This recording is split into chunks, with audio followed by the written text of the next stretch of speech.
Kia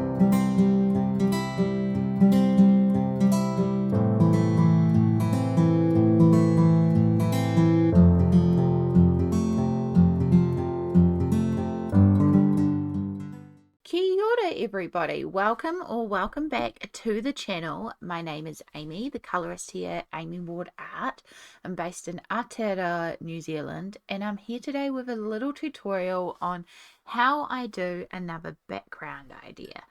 This background is almost bokeh inspired, and it's something I've been asked about a couple of times, and I thought, okay, I need to sit down and film this as a tutorial because again, it's relatively easy and I think it looks quite good. And I know the bokeh background effect can be quite a lot to wrap your head around. So this way that I do it, I feel is a little simpler, a little easier, but still quite effective. So I have Leon's Journey by Kanoko Egusa in front of us here. And this is a favorite book of mine, but also where I have done this background a couple of times. And if you're familiar with my work, you may be familiar with it. So this was the first example that I did of the style of bokeh background, where we've got this rainbow background and all these dots in the background. And I absolutely love it. It's definitely got quite a few questions on how did you do that background when you did the background. And so just recently I started working on this page as well. And while live streaming, I also did the background on live stream again. So there is a VOD of this live stream, which if you go about an hour and a half into the VOD, you'll see me doing this background. I'll make sure I link it down below so you can at least go watch that one too if you want some more examples. But I've had so many messages about it. I was like, okay, I should sit down and film a dedicated video explaining how I do this bokeh style background because it's very effective. And I also, again, I think it's relatively simple. And so I sat down and I clicked through and marked a couple of pages that I thought could have a bokeh background in Leon's. And yeah, we're going to go ahead and do one of those. So I'm just going to decide which background I would like to do. I do like this wreath here with the little mouse and the berries. We could do lots of reds. Got the teacup. I don't think I'm in a ducky mood.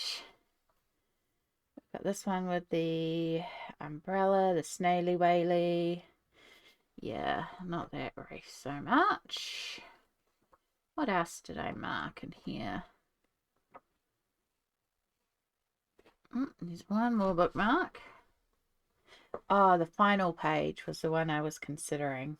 That does actually have the characters, but no, I think I'm going to go back to the berry page. I feel like the berry one was definitely my favorite of those options, and that's what I'm in the mood for right now. Okay, so cup of coffee or cup of decaf in my case. So first step is we work on the background. Now I begin by just doing a blend of color in this background, and your medium here is completely your choice. I have done Inktense and I have done Neocolor IIs so far. I reckon Albert Durers would work for this. I reckon you could even do it in in pencils, to be honest, if you wanted to do it in pencils. But the point is to create just a background gradient type blend. We do want to have a couple of different colors in there, so I'm just folding down the crease so we get that in place. So let's look at this and decide on our colorway. So we've got lots of berries, strawberries, blueberries, and some cluster of berries like blackberries or boysenberries. And it looks like maybe even a gooseberry, but lots of reds and purples, and then of course we have a bit of green for the leaves. We'll have white for the flowers. So I like to try and think about the colors on the page for the background because I haven't seen this one. The last couple I've done, I've seen it. This one I haven't got a vision in mind for it. So Yeah, I think if we do reds and purples, maybe a little bit of blue. Where is my Inktense color chart? That might be useful. Oh, no, it's nearby.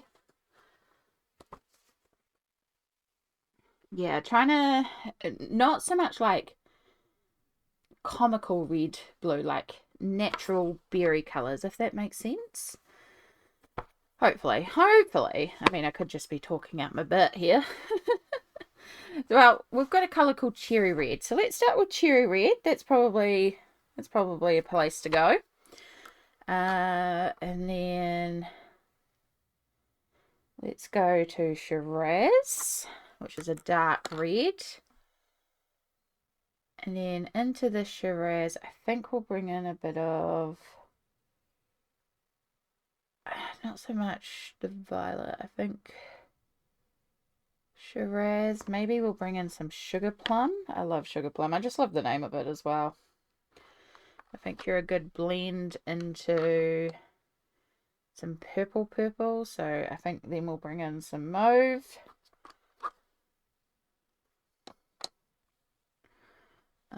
And then as we move from mauve, we can bring in a dark purple. I like to have a dark complementary in there. Dark purple.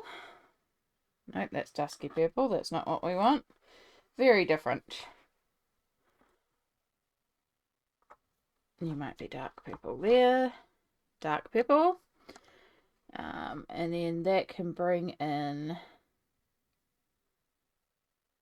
some violet, or no, we'll go for the blue violet. I think that's a slightly better color, or violet blue. And then we can bring in a little bit of blueberry color. I don't really want to bring in a lot of blue, but I might just bring in a bit of iron blue just at the end. I think that will be just a nice little touch. No, that's deep indigo, iron blue. I think that'll give us a nice little gradient blend for the background. So you can, this one I just kind of went in a bit of a wild shape for it, whereas this one I did go a little bit more linear. It's still got a bit of a curve, but I wanted the green to kind of be like more plants in the background, and then we gradiate out. This one, because it's kind of floating, we could be a bit abstract with our color placement. We don't have to be like blend. We could be a bit more splotchy. But because I've kind of imagined it as a blend, I think I will blend. So I'm just gonna grab some newsprint to shove behind here just as we begin. So of course these are Inktense, so I can be a bit scribbly here and just fill in our edges.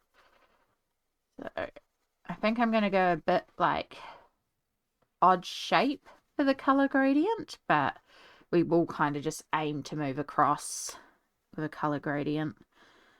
So yeah, I don't have to be particularly pedantic here. I just want to make sure I'm at least getting it around all the objects. All right. This is Shiraz. That was the cherry red we did first. A little bit of overlap.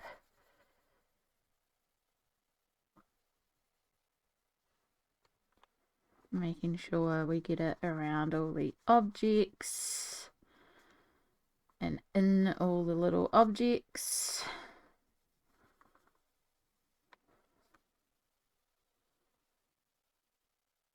So I hope you're all doing well so far. This technique, while I'm showing it in Leon's Journey, totally applicable to other books. I did look at like another Kanoko book, or also trying to pull out like what else could I pull out, but yeah, I just love Kanoko's work, and I just ended up back in here just trying to imagine stems if we'd see through it, but we do also have like a little bit of a leaf off to the side here.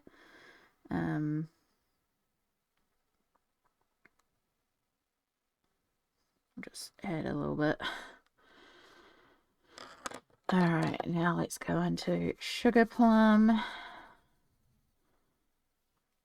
Now, unfortunately, a lot of this kind of blend, I imagine, is back here, so yeah, we're not really going to see the Shiraz to Sugar Plum blend except for on the outside, but that's okay.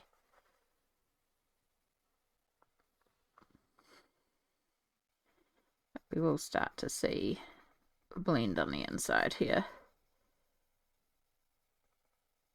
And again, we're just filling it in. You can see I don't get particularly pedantic. I'm just trying to get the colour down and around all our objects. Alright. Shiraz, and now we move on to mauve. So I'm kind of like imagining a bit of a squiggly line. If it helps, you could also draw a squiggly line to make it easier for you to visualize where you're coloring to. I just kind of wing it. I think if there's anywhere on the reef where I have missed putting color down, I can come in afterwards with the Inktense and just fill in the gaps, or use the pencils that I use to color in the page. But I can also just have like a bit of green for leaf or something, so I'm not going to worry too much about some of these little gaps. There's some obvious ones like in here with the strawberry stem, but there could potentially be some little ones in here, and I think I'm just not going to worry about it too much because I coloured in here, but I'm actually recognising now I think that's actually leaf back there, so we're going to remove that one because we've got something similar over here.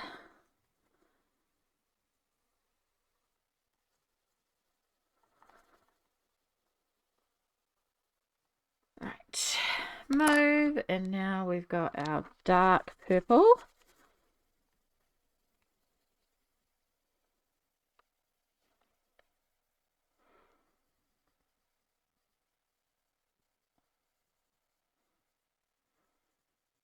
This one's a little more fiddly around here. Yeah, see, that's definitely a gap, so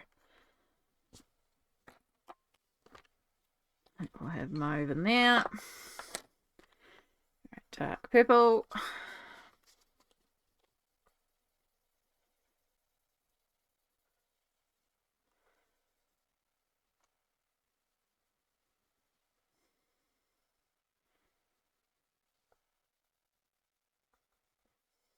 So essentially the rest of the middle is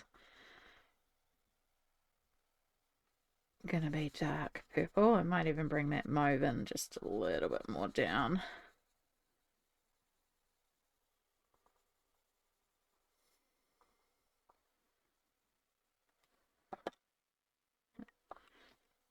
Mauve. We'll blend it a bit more when we activate anyway, so it's not too bad.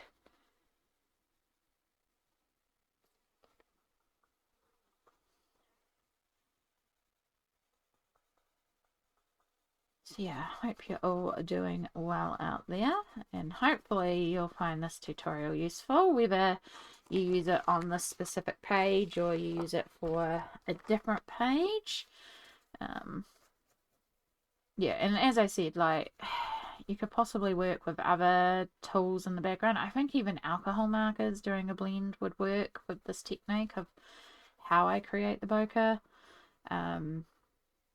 Of course, pencils, any water soluble, like the gel crayons that a lot of people use. Anything where basically you just create a gradient, because we just start off with a flat gradient. Right, violet blue. So I just chose Inktense because I love Inktense. I also love how pedantic I can be with the background, as you're seeing here. I don't have to like purposely and very smoothly color the whole thing. Yeah, I'm not in the mood for that. I can just slap it all down.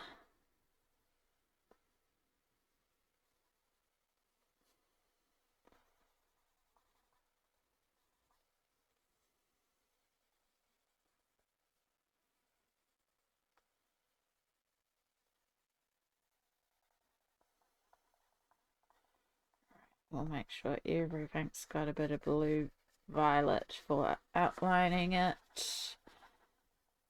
And then our last colour is our iron blue, which will be in the corner here.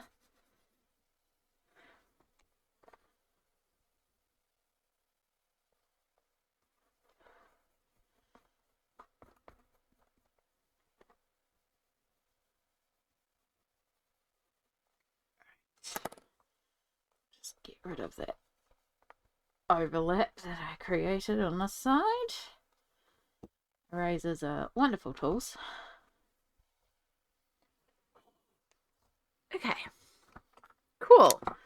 So now we begin to activate. I'm going to bring forward my paint water and I'm going to move my coffee somewhere else, because that is a very important tip. Don't mix up your coffee and your paint water. Don't drink the paint water. Don't let your cats drink the paint water, even if they're very determined to drink the paint water. Shadow does love his dirty, dirty paint water. And now I'm going to start activating, and I usually just start from one color on the side and work my way across. And rather than like brushing or anything, I'm going to just dot to activate. Now, this is not essential. Again, you can smooth blend this if you'd really like to. I'm doing the dots because it's a big area, so it's going to get streaky. So this guarantees that my streakiness doesn't look like streakiness, but it also helps when we blend two colors. So when we come into the Shiraz, we can blend those two colors together a bit easier because we're dotting it. And this does build up and add to the background a little bit, but it's not essential. It's just a technique that I do to make it a bit easier to hide the activation of it and create a bit more of a smoother blend. I've gone way over the lines here. It's fine. And yeah, where I'm getting in close, as you can see, I'm just sort of circling. So again, it's a dot, dot, dot, dab, dab, dab, which is a running joke here on the channel about how I do a lot of things. A lot of my things involve dotting and dabbing. And that's exactly what we're going to do here. We're going to dot away and dab away at our colors. And you can see we've got a blend into the Shiraz now. So yeah. So there will be little areas like in here where I need to be a bit more pedantic, but then I can bring it out, blend it back forward. Now that cherry, I probably pulled a bit too much water on my brush because that's gone quite pale, but I don't mind that for a starting point. So I think it'll be a good contrast to the end where we get really, really dark blue. So I will just be conscious of the water levels on my brush. I do have a tendency to slap a lot of water at things. Yeah, it's probably a better brush for this, and this might be a bit rough on my brushes, but also I'm pretty rough on my brushes anyway.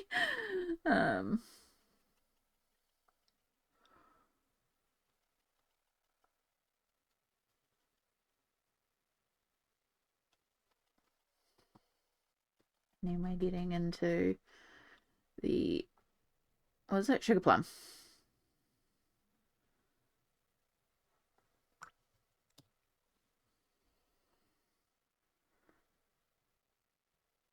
Make sure those, so yeah, we're getting a bit of a stippled graduation there, and just helps read it all across.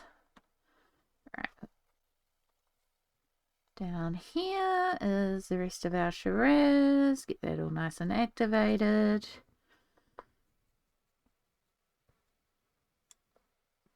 A bit more pedantic around the berries themselves.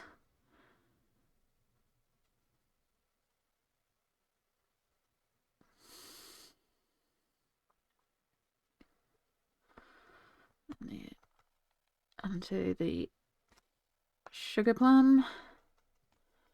And yeah, so I think you can see the process of what I'm going to do here. So I'm going to put you guys onto time lapse and speed through this because it's just going to be a lot of activating. And then we'll come back at the end when this is all activated and dried, and we'll move on to the next step.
layer back. This is now dry, has all dried, all ready to go. It's been had with a really good blast of the hairdryer, so I know that we're ready to do the next layer.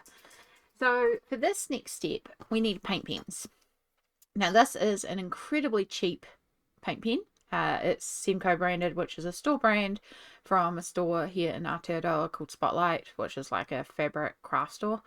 Yeah, I've done this with these Montmartre no-name ones as well. These are just like white label again, but brush tips, and you can use good old classic Posca or more brand name ones. Honestly, a slightly thinner paint pen can actually work better here. So your cheaper, not as good quality paint pens can actually work to your advantage here. Make sure you give it a good shake up. The other thing that you are going to need is a paper towel or a napkin or a cloth or something, because we're going to be picking up paint pen. So what we're going to do now is we're going to create the bokeh background. And I know a lot of the times when I've seen people doing these sort of bokeh backgrounds, they color in and then they erase to create light spots. We're going to add paint pen layers. But in order to make it effective, we need to add several different types. So we're going to create translucent spheres, we're going to create semi-translucent, and then we're going to create opaque spheres. So we're going to be doing a lot of paint pen work. So how this will work, and in fact I might zoom you guys in before we begin so you can like really see what we're doing. So how this will work is, we're first of all just going to double check there's no colour on our paint pen from the last time I did this. You also don't have to do this with white. You could do this with a different colour. I think yellow could be quite good on like a greeny blue blend. Right, so we're going to start in our first layer. So you can see that this is a bit more of a translucent paint pen. But I'm going to start by drawing in a couple of circles, random size, and then I'm going to take my tissue and start lifting up that paint. Because the point here is we want to create translucency, sorry. We want it sheer, we want it light. We want to just be able to see that they're there. So we're creating circles of different sizes. Whoops, that's a bit of more of the paint coming through there. That lid's not going to stay on. So yeah, we're putting the colour down, but then we're pretty much lifting it up straight away. So I only do 1 or 2 dots at a time because I want to get in here and immediately start lifting that paint, because I don't want it, I want it there, but I don't want it particularly noticeable. You can see the difference between a fresh one and one that we've raised the paint off, but there's still a residue there, and that's what we're aiming for. We don't want these the same size. We want a mixture of small and large. Some of them are, of course, going right on the side of the berries and plants. So some of these will not be complete circles. I'll do a really big one here, eh? Just for the fun of it. Lift that all away. So yeah, we're starting to build up a texture. And you can just go to town with this. I like to do quite a lot of the translucent ones. I've done way too many there. You may notice at some point you're starting to pick up paint pen and then dot paint pen around when you're removing some of the layer, and that kind of can add to it as well. This is why we stippled our background, because it doesn't need to be a perfectly smooth blend, because we're going to go over this.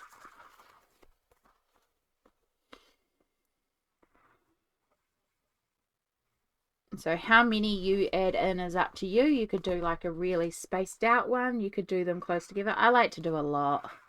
I like a really like intense bokeh background, but you can also, you know, space them out quite far and have it still looking quite good.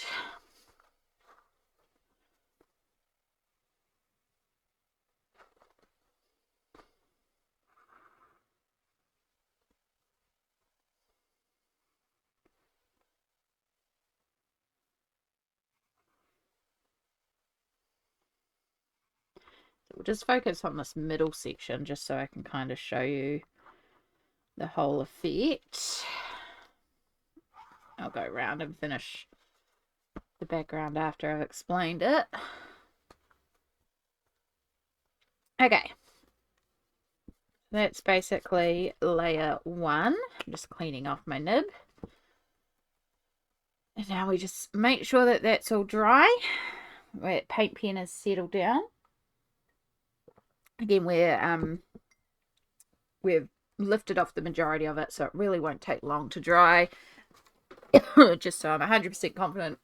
Quick blast of hair dryer while I cough.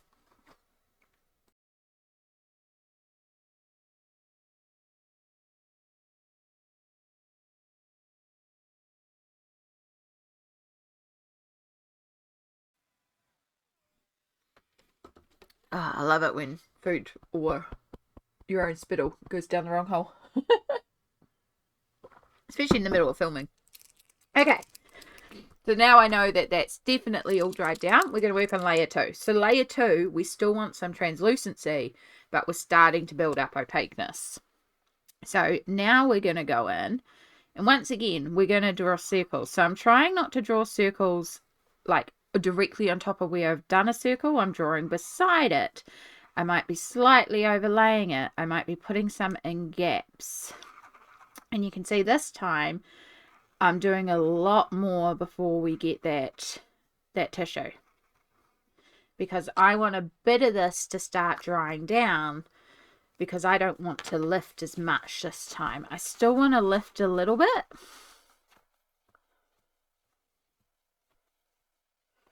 but I don't want to lift as much as before. So we're giving time for the paint to settle down a bit, for for everything to fall into place, and then we'll come in and start lifting.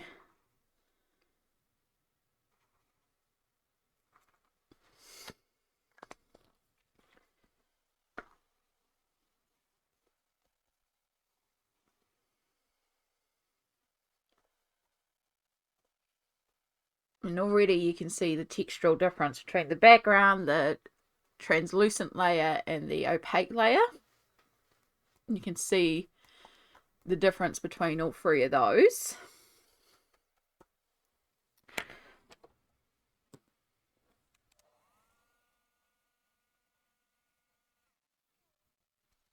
Just to guarantee it's dry.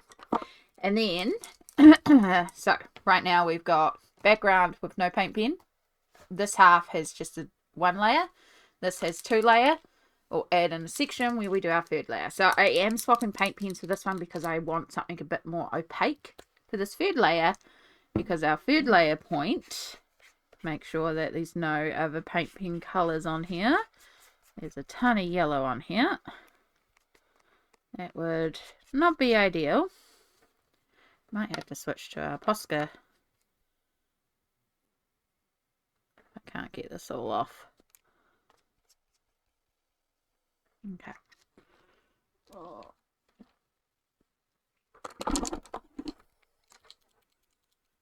Okay. So 3rd layer, and this time I want that opacity. So sometimes I like to go in the center of a dot with like a really opaque dot, so it's almost like a glow. But the same thing again, I will do dots beside and overlapping. So this is not the best pen to be doing the star with, but I'll just do a few so you can see, and I'll switch to a bigger Posca for the rest of it. This fine line is too fine for reasonable size ones. And this layer I will not erase. I will not take anything off. I will leave it with just the solid dots. But you can see there just the build up that has been created, and that is how I create the bokeh effect. It's layering paint pens, but it builds up to be bokeh. And then by the time you're done, you end up with a background that looks like that, where you've got a mixture of the very translucent, the semi-translucent, and then the opaque that works its way through. And I really, really enjoy how it all comes together. Same with on this one here. So you can see in here we've got a mixture of the translucent, the semi-translucent, and then the opaque ones, and it just builds up into that intensity of the bokeh effect. So yeah, that is basically how I do the bokeh. What I will do now is I will put you on time lapse, and I will finish off this page so you can see the whole page done with the bokeh style background. And yeah, hopefully this has been helpful, but I'll put you on, I'll speed up and we'll get through the rest of this background. And then yeah, I'll show you the final result.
so since I kept using the more sheerer of my paint pens of the white, I did end up having to go back over some places to just make it a little bit more white and opaque. So that's why it looks like I've done some extra layers. It's just building up that tone on a couple of them because they're back. But that's basically our bokeh background, and I hope you can kind of see how it all works and the final effect.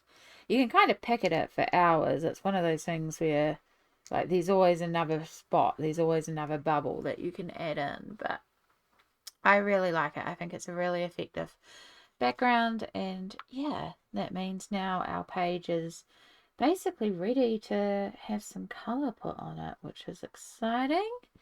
I'm just picking away, but I think we'll add in just another couple of little random ones, and then I think we'll call this done.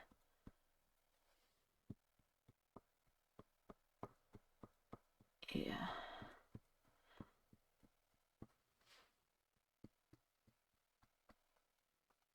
So yeah, as I was saying, you could do this with color as well. You don't have to do it with white. I reckon yellow could be, you could work different colors in as well. There's a lot of possibilities.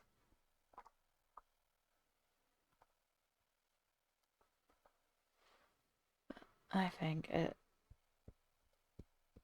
is a pretty neat way to do it and relatively easy if you've got about an hour or so. But yeah, I hope you've enjoyed watching this tutorial on a bokeh background. Thank you so much for doing so. If this has been helpful, or if I haven't been clear on anything and you've got questions, put them all down below. I will do my best to answer them all for you, and hopefully you'll get on and create some bokeh backgrounds, or bokeh-ish backgrounds. I don't know if I should technically call it bokeh, but I know it's bokeh-like. But yeah, thank you so much for watching. I appreciate you all so much. All the araha to you all. Take care. Ka kite, and I'll talk to you next time. Bye.